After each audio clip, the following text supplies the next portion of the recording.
So it's normally a listener question that we've got going on the feed at the moment because Katherine and I are currently plugging away doing season 3 of the podcast. But I wanted to sneak in a question myself to you, Katherine, because sometimes I go down a little TikTok hole, and on my TikTok feed the other day, and this hasn't just happened once. I mean, clearly the algorithm knows me, but it keeps throwing up these TikToks of parents that have purchased backpacks that are bulletproof for their children and have to then have a conversation with a very young child about how they need to hold that in front of their body and what have you. But the other day I saw one which even went a step further, and the mother had purchased a bulletproof vest to go inside the backpack, like a, not a vest, what would you call it?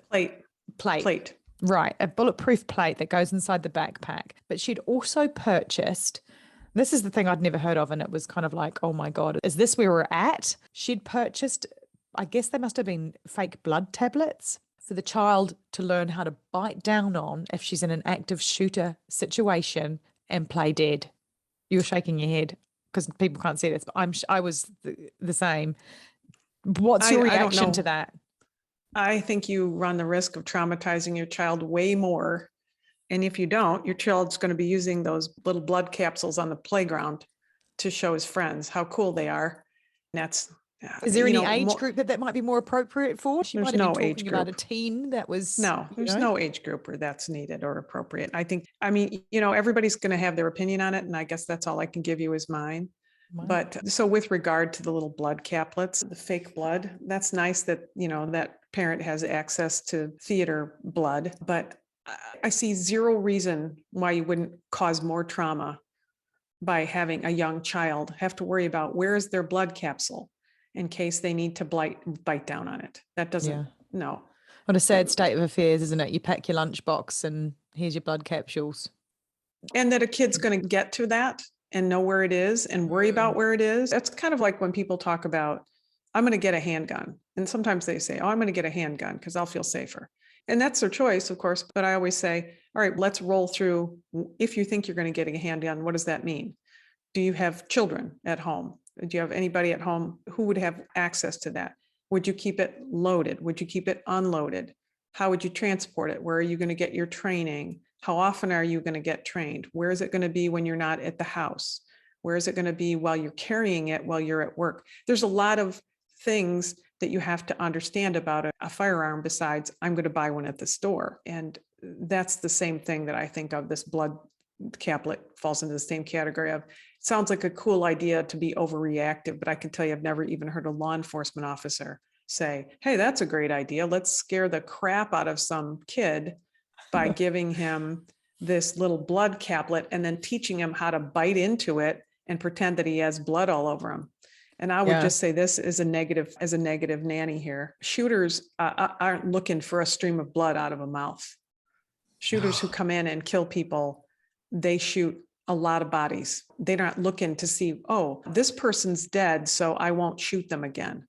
I've seen too much footage of shooters shooting into people who are already dead. Well, that's absolutely horrific to hear. I know that's a terrible thing to say, but I just wanted to say that please don't go out and buy your children blood caplets so you can traumatize them more about the fact that any second they're going to be in a school shooting. School shootings are still an incredibly rare incident. Your kid is much more likely to suffer a gunshot wound at home or in the home of a friend. So are you going to have your kid take that little blood caplet next door to Johnny's house when he goes to play? So don't do that. You're just creating a trauma where you don't need to create a trauma. That's my opinion. It speaks to the desperation and the feeling of helplessness that clearly good engaged parents I agree. Feeling, because she's clearly invested in this and has thought about the safety aspect of it, but isn't getting the information that she needs. It's not easily accessible to her to find out how she can protect her child better.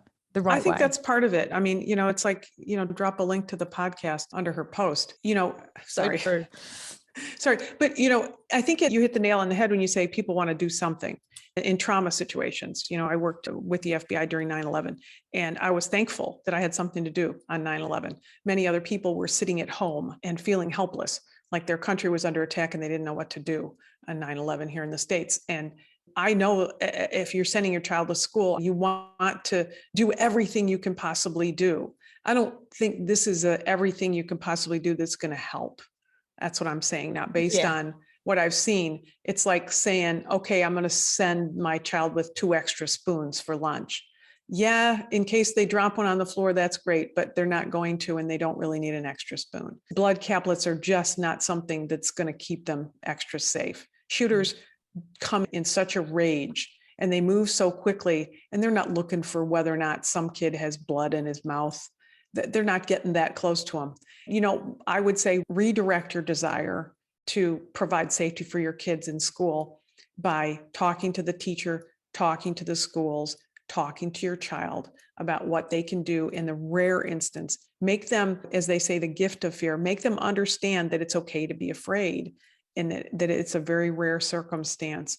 But if they were in a rare circumstance to be faced with a problem where a shooter is in their school, we know that many kids that have faced that, which there are, dozens of in the United States, have run to safety, and teach them that, or have quieted themselves in their classrooms until the shooter goes away. If you've ever been in a tornado, tornadoes roll through, and by the time you realize the tornado, it's gone.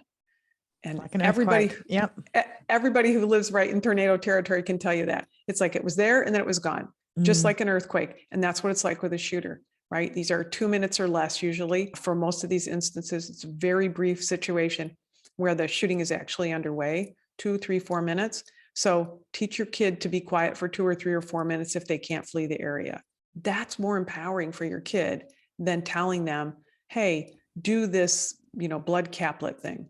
I did want to address the backpack issue. Can I give you my initial feeling on that? Any school that I've ever been into, the backpacks are placed in the cloakroom outside the classroom and are not accessible to the child if they're in the class. That's right. That's true. Now, I think very often you don't see the backpacks with the kids all the time. They're not going to be in the classroom, and you're going to create another situation where your child spends most of their time worrying about the fact they've been separated from what they think is going to keep them safe. And I can tell you that I had a friend give me a ballistic backpack from one of my kids, and my kid chose not to carry it. They're actually heavy and uncomfortable to carry. And like you said, you're not walking around with them all the time. And it's a constant reminder of something that is probably their entire school career never going to happen. Have you ever seen any incident where these have changed the course of a shooting? No. Okay. No. But remember, safety is about 2 things. Safety is about creating a safe environment, like locking doors, which all school doors should be locked anyway. That's the physical aspects of safety.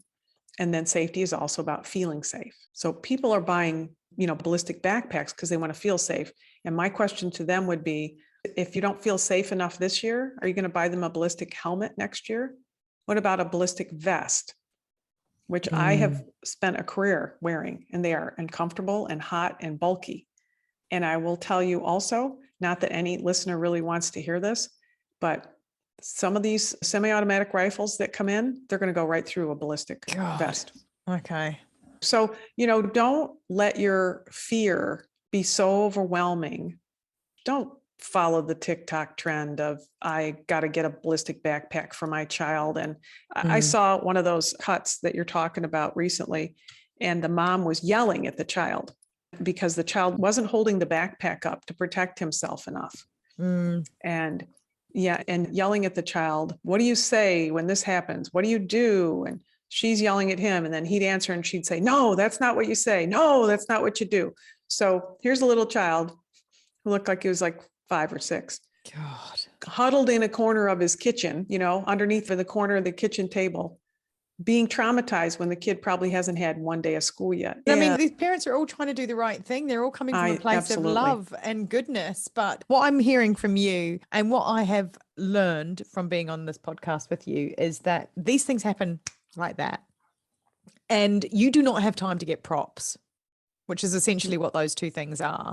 You do not. And children are so wanting to please. So if they've been told that they need to get a backpack or get the blood, that's going to be their first response because that's what they've been trained to do. I think it's very fair to say, I think that's a great point. If your child's sole focus is, I need to go get my backpack in the cloakroom because that's what my mom told me to do.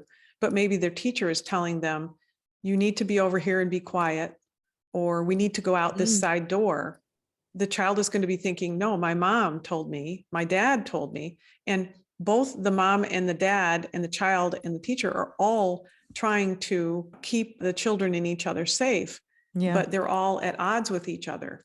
I agree. And I think if you're so invested in thinking, okay, I'm going to buy a bulletproof plate and a blood thing, the time it takes to do that maybe would be better spent picking up the phone and talking to the teacher in the school and saying, hey, how can we work together on this? What are the policies that I can teach, that you're teaching at school, that I can reinforce at home? If you're worried, maybe you become an outside monitor at your school. Maybe you ask the school if they can have outside monitors who could watch for somebody who might be a danger. I mean, it's just such a rare circumstance where somebody comes to do this to begin with, but we've created this multi-million dollar industry of products and things and frightened people to death. And we've done all of it based on fear instead of on empowering people. I would like to see parents feel empowered, not afraid. And how you can feel empowered is by knowing what they train to, knowing how to help them come up with better security. And don't be the one that says my school doesn't do anything. Be the one that says, I went to the principal with 3 other people and we decided we would be part of the safety committee at school.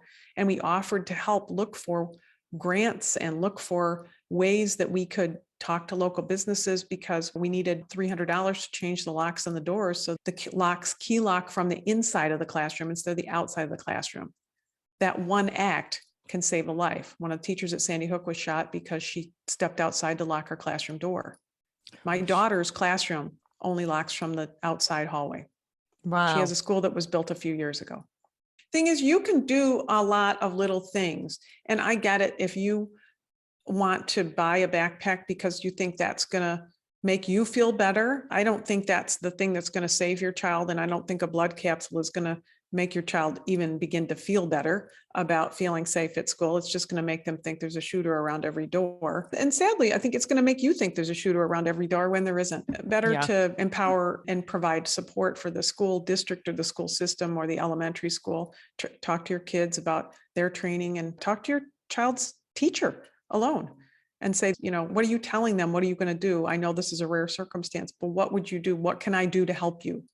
What can I do to help you feel more secure in your classroom? That's such a powerful statement, actually, because these teachers are going to school every day in these classrooms, and they're the ones that are living, like you say, without the doors locked. Even if they had parents come to them and say, we want to support you, how can we help? How empowering for both parties to know that they can make a difference that's going to keep the kids safe.